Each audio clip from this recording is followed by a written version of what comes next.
Hi ಎಲ್ಲರಿಗೂ ನಮಸ್ಕಾರ. ನೋಡ್ತಾ ಇದ್ರೇ ಬಾಯಲ್ಲಿ ನೀರುರಿಸುವಂತಹ ನಮ್ಮ ಹಳ್ಳಿ ಸ್ಟೈಲ್ ರಾಗಿ ಮುದ್ದೆ ಅಣ್ಣೆ ಸೊಪ್ಪಿನ ಉಪ್ಪು ಸಾಂಬಾರು ಮಾಡೋದು ಹೇಗೆ ಅಂತ ಹೇಳಿ ನೋಡ್ಕೊಬೋಣ. ಆಹಾ, ನೋಡ್ತಾ ಇದ್ರೇ ಬಾಯಲ್ಲಿ ನೀರು ಬರ್ತಾ ಇದೆ. ಅಷ್ಟೊಂದು ರುಚಿಕರವಾಗಿರುವಂತಹ ಈ ಉಪ್ಪು ಸಾರು ಮಾಡೋದು ಹೇಗೆ ಅಂತ ನೋಡ್ಕೊಂಬರೋಣ.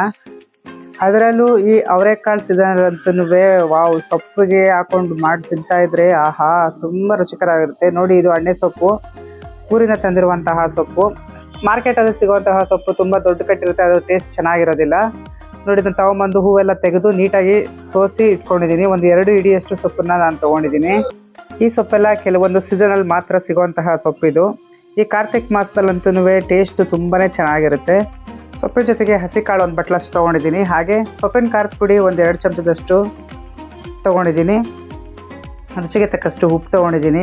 ಒಂದು ನಿಂಬೆಹಣ್ಣು ಗಾತ್ರದಷ್ಟು ಹುಣಸೆ ಹಣ್ಣನ್ನು ಮೊದಲೇ ನೆನೆಸಿಟ್ಕೊಂಡಿದ್ದೀನಿ, ಅದು ಚೆನ್ನಾಗಿ ನೆನಿಬೇಕು. ಹಾಗೆ 4 ಹಸಿಮೆಣಸಿನ್ಕಾಯಿ ತೊಗೊಂಡಿದ್ದೀನಿ. ಒಂದು 20 ಬೆಳ್ಳುಳ್ಳಿ ಹೆಸರನ್ನು ಈ ಥರ ಜಜ್ಜಿ ಇಟ್ಕೊಂಡಿದ್ದೀನಿ. ಒಂದು 2 ಚಮಚದಷ್ಟು ಎಣ್ಣೆ ತೊಗೊಂಡಿದ್ದೀನಿ. ಈಗ ಮಾಡೋ ವಿಧಾನ ನೋಡ್ಕೊಂಬೋಣ. ಮೊದಲು ಒಂದು ಬಟ್ಲಿಗೆ ತೊಗೊಂಡಿರುವಂತಹ ಹಸಿ ಕಾಳನ್ನು ಸೇರಿಸ್ಕೊತಾ ಇದ್ದೀನಿ. ನಾನಿಲ್ಲಿ ಒಂದು ಅರ್ಧ ಬಟ್ಲಷ್ಟು ಅಲಸಂದೆ ಕಾಳು, ಒಂದು ಅರ್ಧ ಬಟ್ಲಷ್ಟು ಅವರೆಕಾಳನ್ನು ತೊಗೊಂಡಿದ್ದೀನಿ. ನೀವು ಬೇಕಾದ್ರೆ ತೊಗರಿ ಕಾಳು ಎಲ್ಲ ಹಾಕ್ಕೊಂಡು ಮಾಡ್ಬೋದು. ಹಸಿ ಕಾಳು ಯಾವ್ದು ಹಾಕ್ಕೊಂಡು ಮಾಡಿದ್ರು ಕೂಡ ತುಂಬ ಟೇಸ್ಟಾಗಿರುತ್ತೆ. ಇದನ್ನು ಚೆನ್ನಾಗಿ 1 ಸರಿ ಅಥವಾ 2 ಸರಿ ವಾಶ್ ಮಾಡ್ಕೊಳ್ಳೋಣ. ವಾಶ್ ಮಾಡಿ ಬೇಯಕ್ಕೆ ಇಟ್ಕೊಂಡಿದ್ದೀನಿ. ಇದೊಂದು 50% ಅಷ್ಟು ಬೆಂದರೆ ಸಾಕಾಗುತ್ತೆ. ಇದು ಚೆನ್ನಾಗಿ ಬೇಯಲಿ. ಇನ್ನು ಯಾರೆಲ್ಲ ನನ್ನ ಚಾನಲ್ ಸಬ್ಸ್ಕ್ರೈಬ್ ಮಾಡಿಲ್ವೋ ಪ್ಲೀಸ್ ಸಬ್ಸ್ಕ್ರೈಬ್ ಮಾಡ್ಕೊಳ್ಳಿ. ಹಾಗೆ ಬೆಲ್ ಐಕನ್ ಪ್ರೆಸ್ ಮಾಡೋದನ್ನು ಮರಿಬೇಡಿ. ಉಪ್ಸಾರಿಗೆ ನೀರು ಕಡಿಮೆ ಸೇರಿಸ್ಕೋಬೇಕು. ತುಂಬ ಜಾಸ್ತಿ ಆದರೆ ಉಪ್ಸಾರಿನ ಟೇಸ್ಟ್ ಹೊರಟೋಗುತ್ತೆ. ನಾನೀಗ ನೆನೆಸಿಟ್ಟಂತಹ ಹುಣಸೆಹಣ್ಣನ್ನ ಚೆನ್ನಾಗಿ ಕಿವುಚ್ಕೊಂಡು ಇದಕ್ಕೆ ಸೇರಿಸ್ಕೊತಾ ಇದ್ದೀನಿ.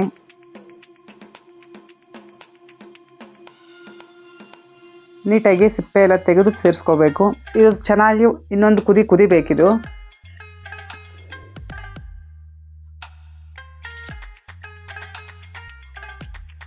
ನೋಡಿ, ಕುದೀತಾ ಇದೆ ಈಗ. ಈ ಟೈಮ್ನಲ್ಲಿ ನಾವು ಸೊಪ್ಪನ್ನು ಚೆನ್ನಾಗಿ ವಾಶ್ ಮಾಡಿಕೊಂಡು 1-2 ಸರಿ ಸೇರಿಸ್ಕೊತಾ ಇದ್ದೀನಿ. ಇದು ನಾವೇನು ಕಟ್ ಮಾಡ್ಕೊಂಡಿಲ್ಲ, ಹಾಗೆ ಸೇರಿಸ್ತಾ ಇದ್ದೀನಿ.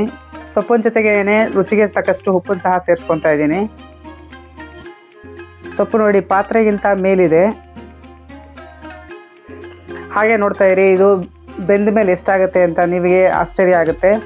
ನಮ್ಮನೇಲೆಲ್ಲ ಸೊಪ್ಪು ಸೋಸ್ತಾ ಇರಬೇಕಾದ್ರೆ ಇಷ್ಟೊಂದು ಸೊಪ್ಪಿತ್ತಲ್ಲ, ಊಟಕ್ಕೆ ಬಡಿಸ್ಬೇಕಾದ್ರೆ ಮಾತ್ರ ಎಷ್ಟು ಬಡಿಸ್ತೀಯಾ ಅಂತ ಕೇಳ್ತಾರೆ. ಇದು ಬೇಯ್ತಾ ತುಂಬಾ ಕಡಿಮೆ ಆಗಿಬಿಡುತ್ತೆ.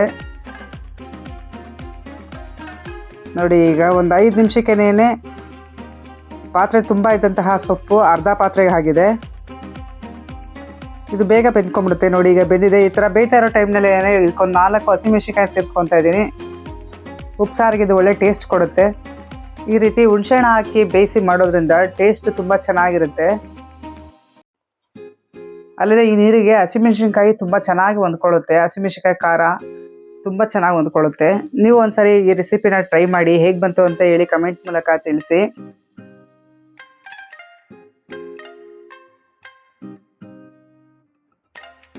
ಸೊಪ್ಪು ಕಾಳು ಎಲ್ಲ ಚೆನ್ನಾಗಿ ಬೆಂದ್ಕೊಂಡಿದೆ. ಈಗ ಇದನ್ನು ಬಸಿ ಹಾಕೊಳ್ಳೋಣ.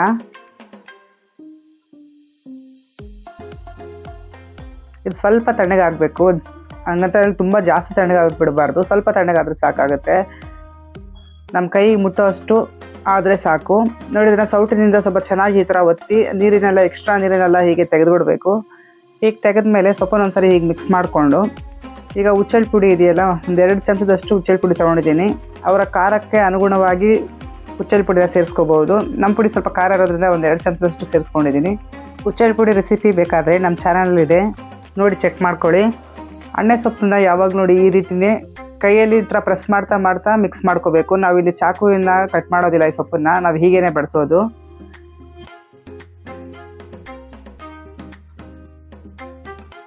ಈ ರೀತಿ ಒಂದಕ್ಕೊಂದು ಹೊಂದ್ಕೋಬೇಕು. ಈ ರೀತಿ ಮಿಕ್ಸ್ ಮಾಡ್ಕೋಬೇಕು ಚೆನ್ನಾಗಿ. ನೋಡಿ, ಇದಾಗಿದೆ ಈಗ. ಇದು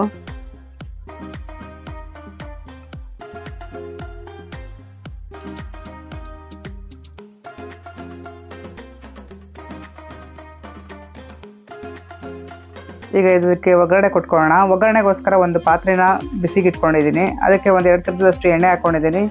ಒಂದು 20 ಬೆಳ್ಳುಳ್ಳಿನ ಚೆನ್ನಾಗಿ ಕುಟ್ಟಿ ಸೇರಿಸ್ಕೊಂಡಿದ್ದೀನಿ. ಬೆಳ್ಳುಳ್ಳಿ ಚೆನ್ನಾಗಿ ಕೆಂಪಗಾಗಬೇಕು, ಹಂಗಂತ ಹೇಳಿ ಸೀದೋಗಬಾರ್ದು.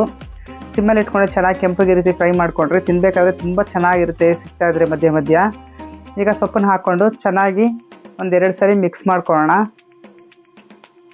ನೋಡಿದ್ರಲ್ಲ, ಪಾತ್ರೆ ತುಂಬ ಇದ್ದಿದ್ದಂತಹ ಸೊಪ್ಪು ಈಗ ತಳದಲ್ಲಿ ಕಾಣಿಸ್ತಾ ಇದೆ. ಇಷ್ಟೇ ಕಡಿಮೆ ಆಗಿದೆ. ತುಂಬ ಹಾಕೊಂಡು ತಿನ್ನಬೇಕು ಅಂತ ಏನಿಲ್ಲ, ಸ್ವಲ್ಪ ಸೈಡಿಗೆ ಇಟ್ಕೊಂಡು ತಿಂದರೂ ಕೂಡ ತುಂಬಾ ಚೆನ್ನಾಗಿರುತ್ತೆ. ಒಂದೊಂದು ಮುದ್ದೆ ಒಡೆದ್ಬಿಡ್ಬೋದು, ಅಷ್ಟು ಚೆನ್ನಾಗಿರುತ್ತೆ. ನೋಡಿ, ಇದು ರೆಡಿ ಆಗಿದೆ. ಈ ಹಸಿಕಾಳು ಹಾಕಿ ಮಾಡಿದಂತಹ ಅಣ್ಣೆ ಸೊಪ್ಪಿನ ಉಪ್ಸಾರು ಯಾವ ಹೋಟೆಲಲ್ಲೂ ಸಹ ಸಿಗೋದಿಲ್ಲ.